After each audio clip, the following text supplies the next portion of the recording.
স্পর্শে আলোকিত এক মানবিক আয়োজন। মানুষের সেবায় যেখানে ইবাদতের এক উজ্জ্বল দৃষ্টান্ত, সেখানে দরবারে গৌসুল আজম মাইজভান্ডারী গৌসিয়া হক মঞ্জিলের পবিত্র আঙ্গিনা যেন ছড়িয়ে দিচ্ছে মানবতার নির্মল আলো। সেই আলোকিত পথ চলার ধারাবাহিকতায় হোসাইনী দাতব্য চিকিৎসালয়ের ব্যবস্থাপনায় ফটিকছড়ির সোয়াবিলে শাহানশাহ হক ভান্ডারী ইবতেদায়ী মাদ্রাসার ছাত্রীদের জন্য বিনামূল্যে ঔষধসহ নাক ও কানছেদন ক্যাম্প অনুষ্ঠিত হয়েছে। আজকে আমাদের মাদ্রাসায় নাক কান সাজানো হয়েছে বিনামূল্যে, আমরা অনেক খুশি। আজকে জাকাত ফান্ড থেকে আমাকে নাক সাজানো হয়েছে, আমি অনেক খুশি।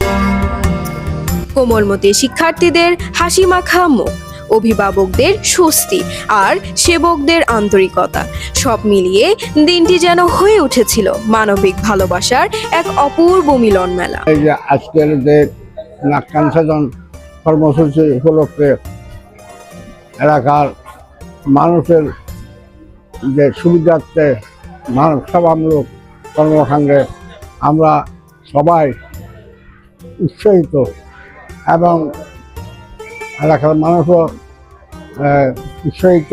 আসলে ভালো লাগতেছে। এটা আমাদের গ্রাম্য ভাষায় কানছেদান বা নাকছেদানি অনুষ্ঠান, এগুলো অনেক গ্রামের ঐতিহ্য অনুষ্ঠান। এটার মধ্যে অনেক আনন্দ মানুষে অনুভব করতেছে, দেখে আমার ভালো লাগতেছে। আনন্দের মধ্যে সবাই অভিভাবকরা আসছে। সমাজের সুবিধা বঞ্চিত মানুষের পাশে দাঁড়ানোর যে শিক্ষা আউলিয়া ইকরাম যুগে যুগে দিয়ে গেছেন, এই আয়োজন যেন তারই এক জীবন্ত প্রতিচ্ছবি।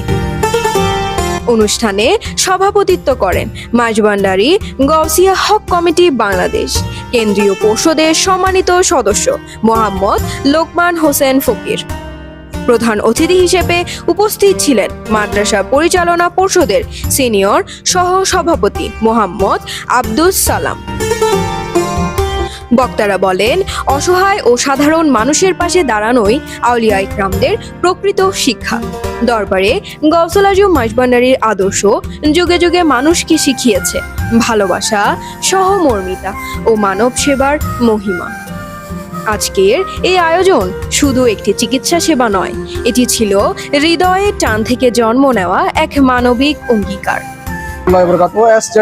নিয়ন্ত্রণাধীন একটি মানব সেবামূলক সংগঠন জাকাত ওয়েলফেয়ার ফান্ডের ব্যবস্থাপনায় শাহানশাহ হক ভান্ডারী মাদ্রাসায় আজকের আয়োজনে উদ্যোগকে নেওয়ার জন্য যাদের অক্লান্ত পরিশ্রম জড়িত আছে, সকলকে শাহানশাহ হক ভান্ডারী মাদ্রাসার পক্ষ থেকে আন্তরিক ধন্যবাদ এবং কৃতজ্ঞতা জানাই। কোমলমতি শিক্ষার্থীদের চোখের আনন্দ, অভিভাবকদের মুখের তৃপ্তি আর সেবাদানকারীদের আন্তরিকতা যেন প্রমাণ করে ভালোবাসায় মানবতার সবচেয়ে বড় শক্তি। মোহাম্মদ আনিসউদ্দিন সোহেলের সঞ্চালনায় অনুষ্ঠানে বিশেষ অতিথি হিসেবে উপস্থিত ছিলেন মাদ্রাসার সুপারিনটেন্ডেন্ট মোহাম্মদ আমিরুল ইসলাম রিয়াজ। অনুষ্ঠানে সার্বিক সহযোগিতায় ছিলেন মাইজভান্ডারী গৌসিয়া হক কমিটি বাংলাদেশ সোয়াবিল দায়রা শাখার মোহাম্মদ আব্দুল আজিজ, শাহাদাত হোসেন, খোরশেদুল আলম, সরোয়ার, শাহাবুদ্দিন, নুরুল আলম, অভিনন্দী, শান্তনন্দী, মোহাম্মদ মোর্শেদ, সদরুদ্দিন, আসমা আক্তার, সাদিয়া আক্তার ও নাইমা আক্তার। ক্যাম্পে টেকনিশিয়ান হিসেবে দায়িত্ব পালন করেন সুব্রিন সুলতানা তিশা। দিন শেষে যেন একটি সত্য আরো স্পষ্ট হয়ে উঠেছে, মানবতার জন্য ভালোবাসা নিয়ে এগিয়ে এলে ছোট ছোট উদ্বেগও মানুষের হৃদয়ে বড় আশার প্রদীপ জ্বালাতে পারে।